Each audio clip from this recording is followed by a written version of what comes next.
Is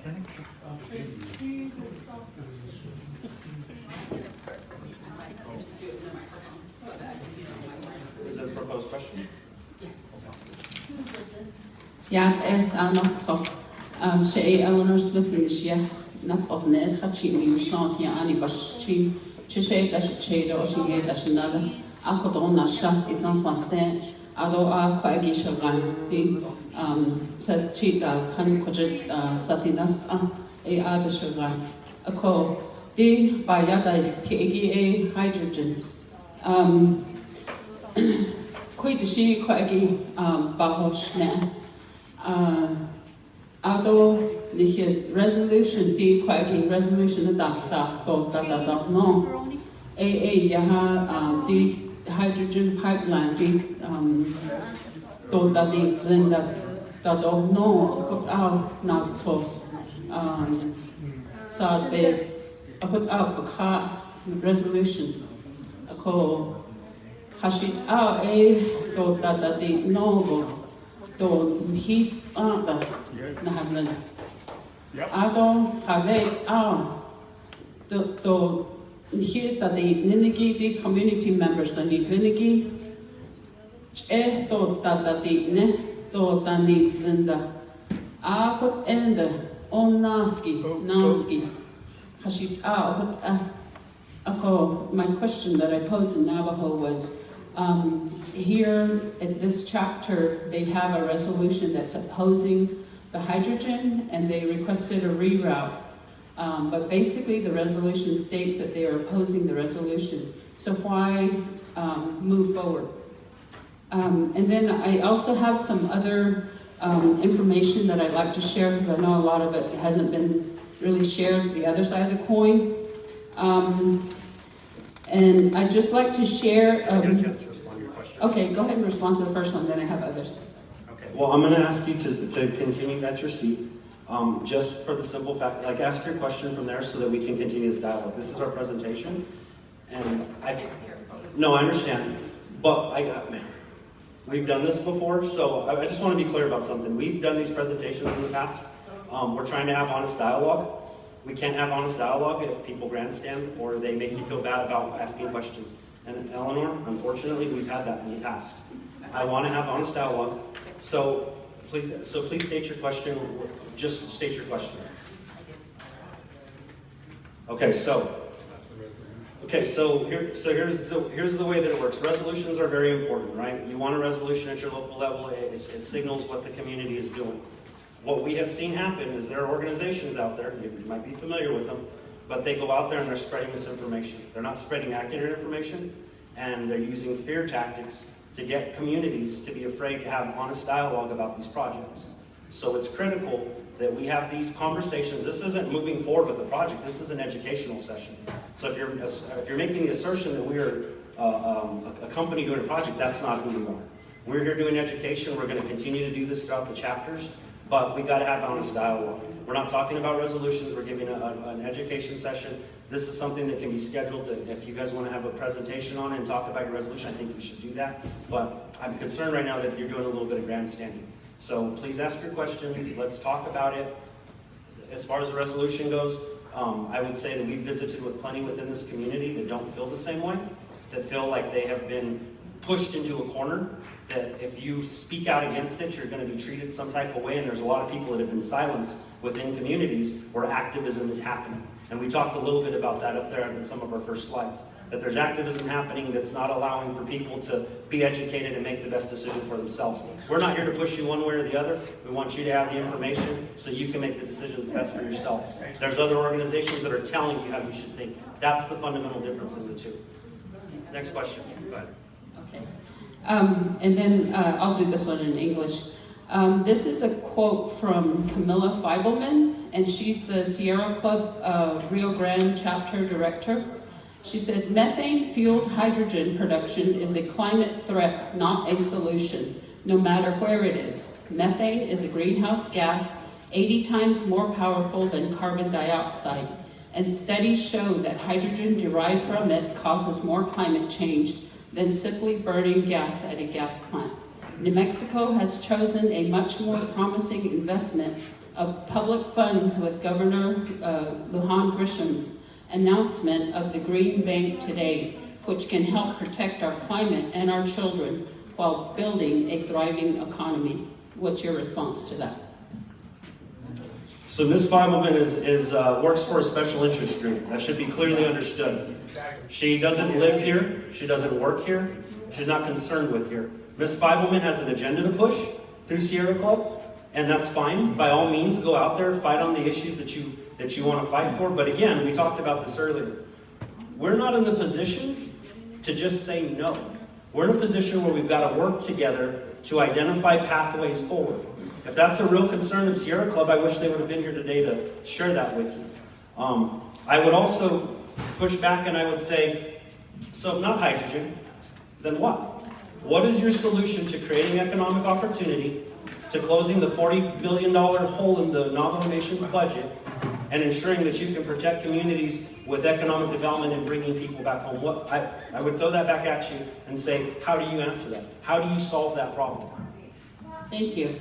I would say truly clean energies such as truly green, carbon-free, sustainable, renewable projects like solar, wind, some geothermal, if it's feasible in some areas, some hydro where it's feasible.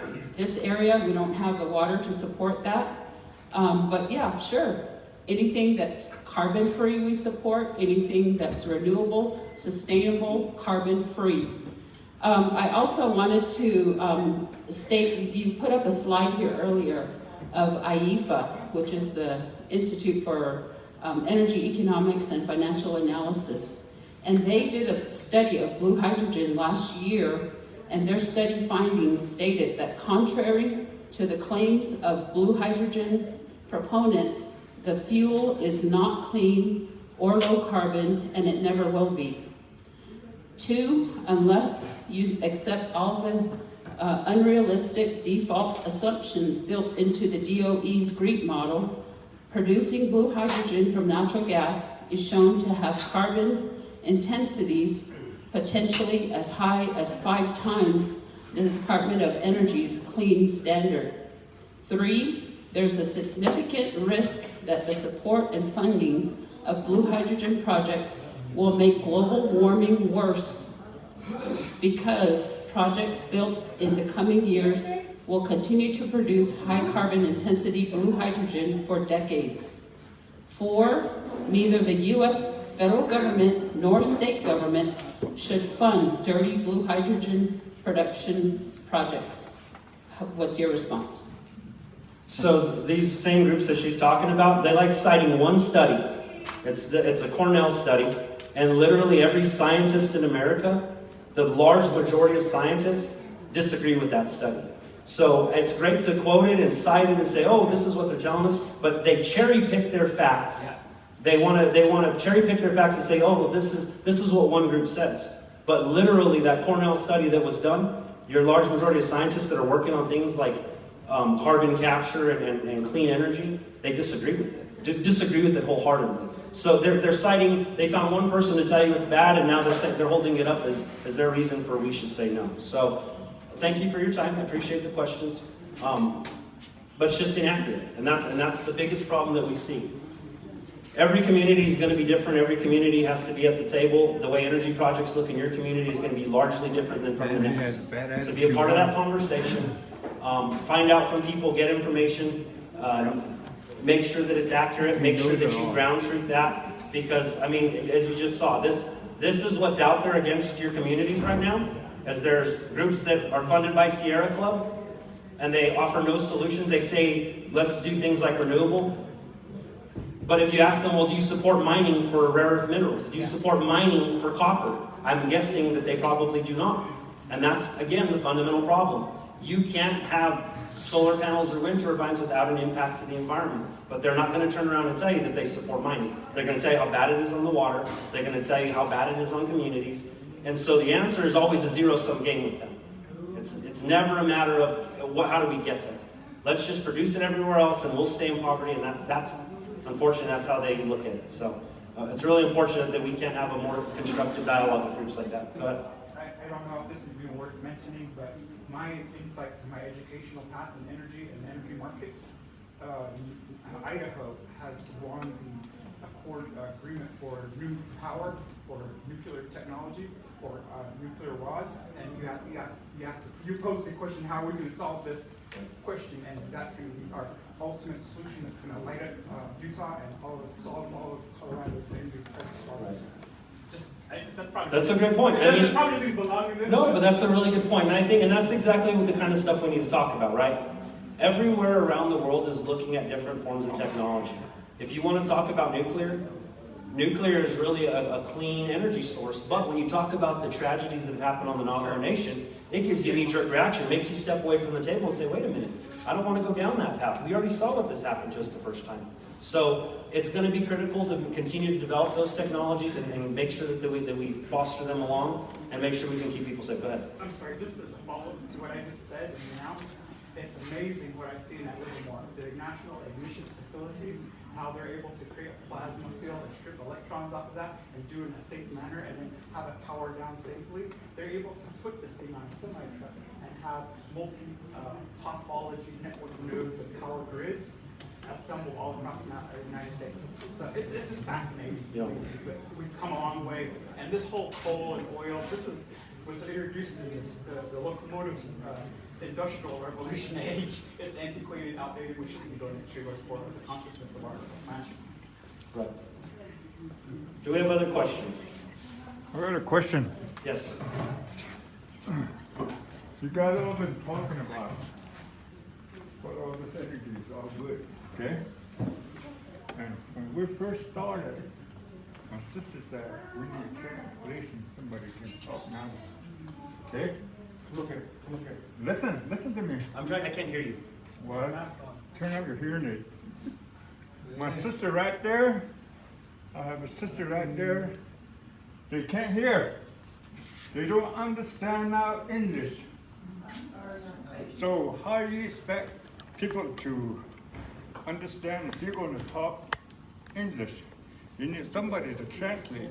There's people that are always willing to talk, and you just shut everything down.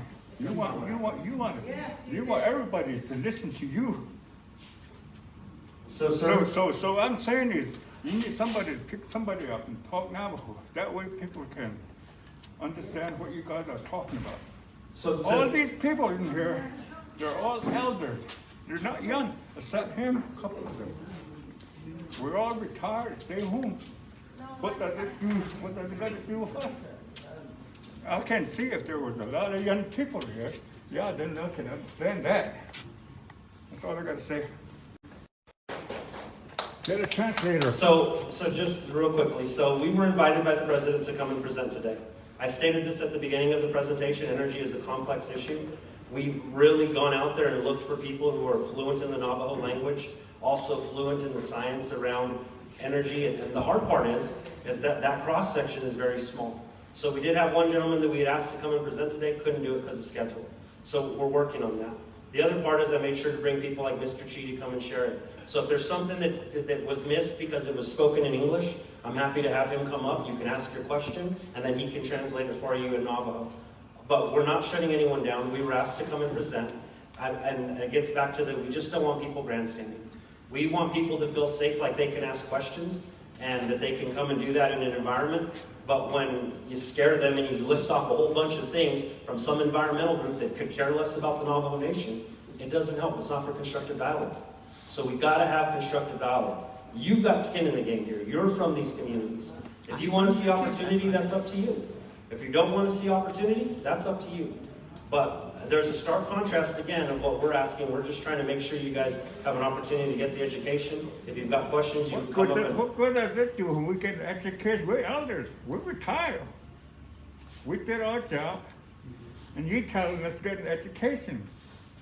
We're not saying that at all. That's what you're saying. We're not saying that at all. And the thing is, you guys don't know what no is. All of you don't know what no is. Hi. Just a quick comment. I'm not from here. I wasn't going to speak at all, but I just feel like I have to say something because just so you know, this Eleanor is from the community. She's Navajo, and the group that she's from is a community-based organization in Navajo Nation, like all Navajo people. So for you to accuse her of grandstanding and comparing her to this, I mean, you said Sierra Club's not from here, she's from here, her group is from here. Yes. And so I think accusing a community member of grandstanding when they're trying to advocate for their own community is like, it's a kind of appalling. And especially, you know, you gave a whole spiel about community engagement, and so that's kind of how you're modeling community engagement. It's not working very well. I'm sorry that you missed that. So what I would say is that we want to provide people an opportunity, but this isn't the first presentation we've done where that type of grandstanding has happened. We've seen this happen in multiple communities where people are afraid to come out. We've heard it from them directly. We've heard organizations like hers named specifically about their concern with coming out because that group's just going to come in and run all over us anyway. We're not here to do that. We're here to provide, again, an educational session to make sure that people have an opportunity to break bread, communicate, find those commonalities and things we're working towards. Let me ask you this. Do you want a clean environment? So It's pretty simple, yes or no. Do you want a clean environment? Do you want clean air? Do you want clean water? Let's bridge that commonality first. Do you want clean air? Do you want clean water? Do you want clean environment? I mean, you're talking about grandstanding. What you're doing is exactly We're that. the ones who are asked to present. That's what you're doing now. Hey.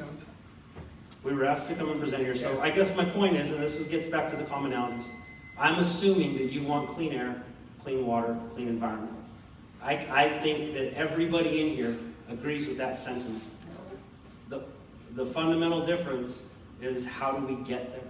We got to have conversations. We got to talk about opportunities. You, like I, don't live here. But there's a lot of young Navajos that want to come back here. And we're just trying to find ways for them to create opportunities for them to come back here.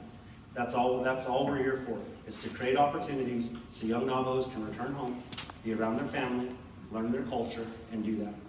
In addition, we fundamentally believe that energy needs to come from cleaner sources. We fundamentally believe that communities need to be consulted on these projects. We can't make the assertion that it's just a done deal. Even, for example, and I'll use the Greenview project as an example. Even if everybody in the community was behind it, you're not going to see dirt turn anytime soon, because there's all of these requirements that have to happen before you can get to that point to start a project. And there's been a lot of misleading information from organizations saying, oh, it's just a done deal. It's not. I mean, you've got to go do the environmental assessments. I mean, y'all know that. NEPA is a big part of any kind of project that happens. And there's a reason that that's in place to safeguard communities. So I guess to make it sound like that process isn't in place is really disingenuous to the communities that we're trying to visit with. We can do positive things. NEPA's going to keep communities safe. Visiting with the companies themselves, if you're talking about a pipeline project and you would like for them to consider a reroute through a particular area, those are conversations that get to happen. And I know that's happening. So to say that it's not is a fallacy. It's incorrect. That's happening right now today. There are negotiations happening on a number of projects around the nation. I mean, there's solar projects that run into the same barriers. That communities are concerned with. How's it going to impact our land? Is it going to exhaust our water? And how can we make sure that it's done safely? So it's not a matter of, every region is different, and we just need to make sure we're having a good constructive battle. Yes, ma'am.